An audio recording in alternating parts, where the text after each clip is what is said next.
Dans cette vidéo, nous allons voir un peu le modèle OSI et le modèle CPIP. Donc, le modèle OSI a été, n'est-ce pas, normalisé par l'ISO. Donc, le modèle OSI, pourquoi le modèle OSI a été créé? Vous verrez un peu dans l'histoire que, au début des réseaux, chaque fabricant fabriquait ses équipements comme il voulait. C'est-à-dire, lorsque je prends par exemple les PC HP, les PC Dell et les PC IBM, donc ces équipements ne pouvaient pas communiquer.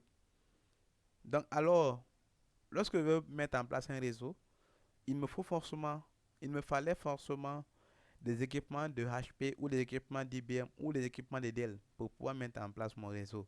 Et lorsque je mets en place mon réseau, par exemple, juste avec les équipements de HP, et le jour que j'ai par exemple besoin d'un nouveau serveur et je ne trouve plus un serveur HP, donc il me fallait alors reprendre tout mon réseau.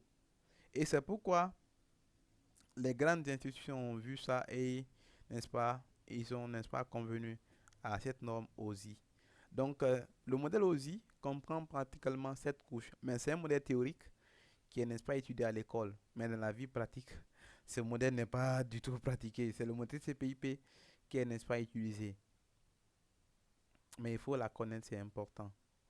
Voilà, donc lorsque nous prenons le modèle OSI, donc le modèle OSI comprend sept couches. Nous avons la couche physique, la couche liaison de données, la couche réseau, la couche transport, la couche session, la couche présentation et la couche application. Et sa couche ici joue un rôle très très important dans la communication. Lorsque vous prenez la couche physique ici fait allusion à tous les sports physiques que nous avons étudiés précédemment, c'est-à-dire euh, les câbles, tout. Nous avons aussi la couche de données, nous avons la couche réseau, voilà. Mais ce qui est important aussi dans ça, c'est que lorsque vous prenez sa couche, il y a ce qu'on appelle des PDU. Donc PDU, ça veut dire programme d'état unit. Au niveau de sa couche, nous avons, n'est-ce pas, des PDU, c'est-à-dire l'information que sa couche reçoit. Quand vous prenez la couche physique, là, c'est des bits.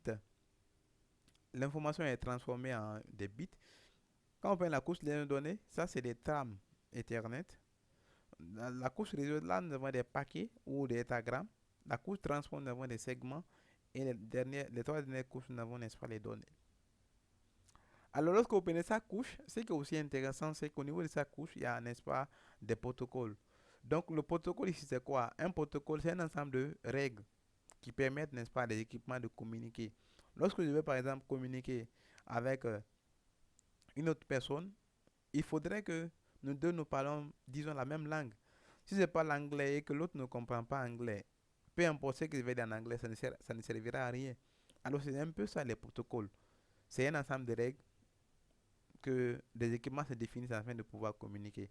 Donc, lorsque vous prenez la couche de liaison de données, nous avons quelques protocoles. Nous avons le protocole Ethernet, nous avons le PPP, point-to-point protocol, nous avons le protocole Wi-Fi, la norme 802.11. Nous avons, au niveau de la couche réseau, nous avons le protocole ICMP qui permet de tester la connectivité entre les équipements réseau.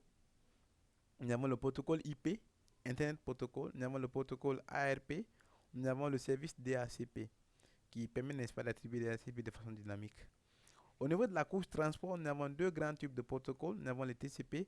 Le TCP qui est un protocole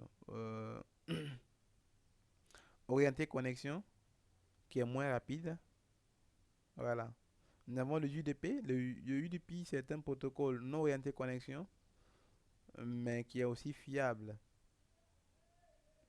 Qui n'est pas fiable, mais qui est rapide. Je m'excuse. Nous avons la co-session. Donc, la co-session, nous avons le SSH, nous avons le L2TP, nous avons le point-to-point time protocol. Voilà. Quand nous prenons la couche présentation, nous avons le HTML, nous avons assez de protocoles. Quand nous prenons la couche application, nous avons le FTP, File Transfer Protocol, nous avons le SMTP. Donc, Simple Mail Transfer Protocol, nous avons le Telnet, nous avons le HTTP, Hypertext Transfer Protocol, nous avons le DNS, Domain Name System, nous avons le DHCP, Dynamic Host Control Protocol. Euh, le modèle TCP/IP. Donc, le modèle TCP/IP, quant à lui, le modèle OSI, c'est un modèle théorique qui est étudié à l'université. Mais le modèle TCP/IP, c'est le modèle qui est utilisé dans la vie.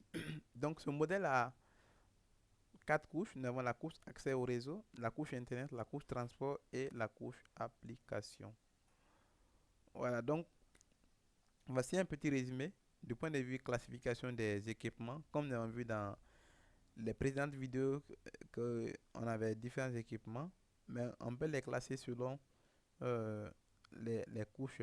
Quand vous prenez par exemple les Suisses, donc nous avons les Suisses de niveau 2, les Suisses de niveau 3. Quand vous prenez les routeurs c'est de la couche 3. Quand vous prenez, euh, voilà, donc c'est ça au fait. Les PC c'est au niveau de la couche 3. Voilà. Et ça c'est un petit résumé. Vous pouvez mettre pause sur la vidéo pour, n'est-ce pas, visualiser un peu le contenu de ce tableau qui fait, n'est-ce pas, une petite synthèse de tout ce que nous avons rencontré.